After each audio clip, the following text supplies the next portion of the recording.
I always say that these cemeteries are an outdoor library. Every headstone is a book. Some of the pages are ripped, some of the covers are missing, but their stories were never meant to be forgotten. And so when you research these families, these people, you get a whole nother history lesson.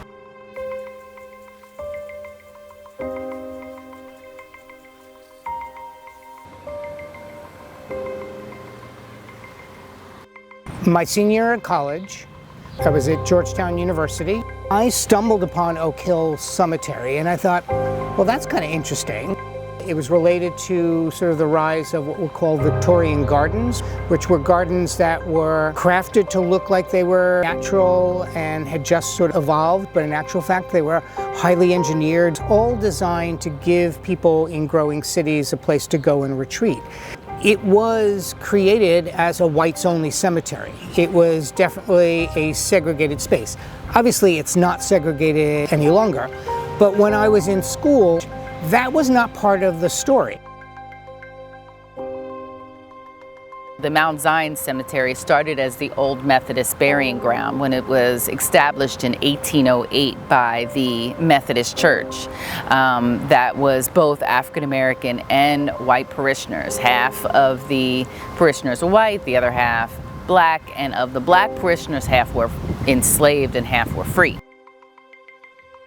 So it started out as an interracial cemetery in 1808. However, in 1849, Oak Hill was opened. It was a white-only cemetery at that time, and the white Methodists at that time started to disinter or dig up their families here in the old Methodist burying ground and then reinterring them in Oak Hill and other white-only cemeteries. I talk about that because this is how Mount Zion became predominantly African American. I really can't tell you the story that it started out as a interracial, yet segregated cemetery without telling you how we now call it a historically black cemetery. It's also important to remember that Georgetown, for much of its history, had a vibrant and important African American community. And that community, while it may have been excluded originally from the grounds here, right next to us are two cemeteries where African American community buried its dead. You know, we hear about George Washington, but there are people buried here who are related and were enslaved by Martha Washington. So that's a whole nother story I never heard before. This place is part of the Underground Railroad story and network. And hearing about these preachers and black men who bought their own freedom, then went back and bought all their children, worked on getting their grandchildren, their wife, even their siblings out of slavery. When I first became aware of the African American burial grounds, it was hard not to feel a bit of shame that you could have so much beauty and so much care and so much money to maintain this space. And right next to it, on land that bordered federal land, a beautiful national park, you had these gravestones in this burial ground that were clearly neglected, right? I mean, you can't help but be angered by the continued violence, really, against sort of black memory by the neglect that was there. And so it bothered me about that. When we debate what should be preserved and what shouldn't, oftentimes in this country, we don't even bring those kinds of places that were historically African American. Historically, it doesn't appear to have been part of the conversation.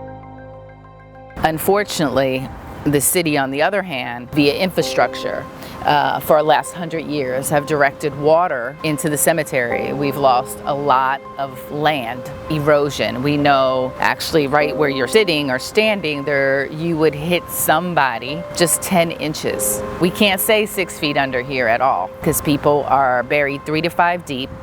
When I came on as executive director, I knew that we could not do anything to this cemetery until we got the flooding issue corrected or resolved. And so after advocating and pushing, the city did their own report, and they proved to themselves that they have been flooding the cemetery for 100 years.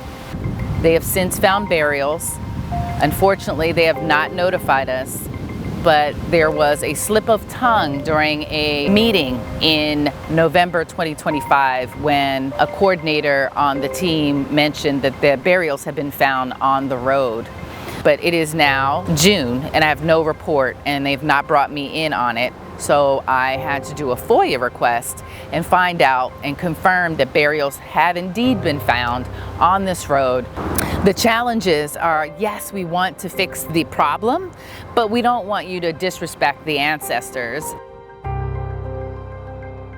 I would love to see the people who manage and run Oak Hill Cemetery find ways to break through the wall that still serves as a physical barrier between this cemetery and the historically black cemeteries on the other side, to integrate them. Because while their history is rooted in segregation, they're still linked together. That is beginning to change. I think we are seeing activists start to elevate that conversation, to demand that there be recognition. But the problem is we've lost a lot. Once you lose something historic, whether it be a building or a burial ground, it's lost. There's no going back. They don't have anything but their name on these headstones. And that's how we know where they are and where they were laid to rest. And that's how we can tell their story. And so this place is not just a place for people who have died, but people who are living. It is what I say, more than a cemetery.